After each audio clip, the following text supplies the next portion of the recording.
Voici un fait fascinant en français.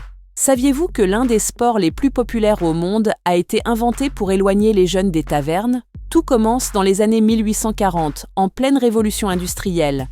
À l'époque, des milliers de jeunes hommes quittent les fermes pour les usines de Londres.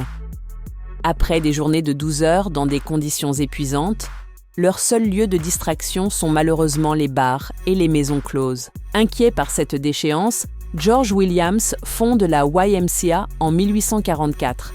Son but? Promouvoir le christianisme musculaire, une philosophie prônant la discipline et la force morale à travers le sport. Quelques décennies plus tard, le concept s'exporte aux États-Unis, à Springfield.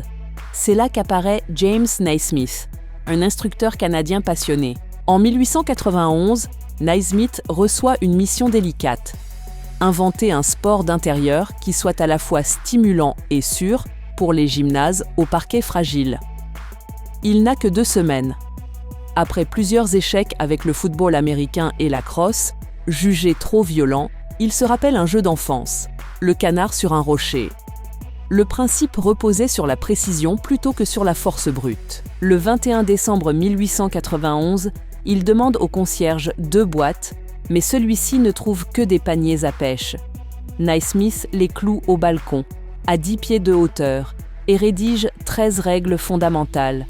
Le premier match est un chaos total, finissant en bagarre générale. Mais l'étincelle est là. Le basketball était né. Aujourd'hui, ce qui n'était qu'une distraction hivernale est devenu un phénomène planétaire. James Naismith a pu savourer son succès en 1936, lorsqu'il a ouvert le premier tournoi olympique de basketball à Berlin, voyant enfin son invention transformer la vie de millions de jeunes. Abonne-toi pour plus de faits fascinants en français.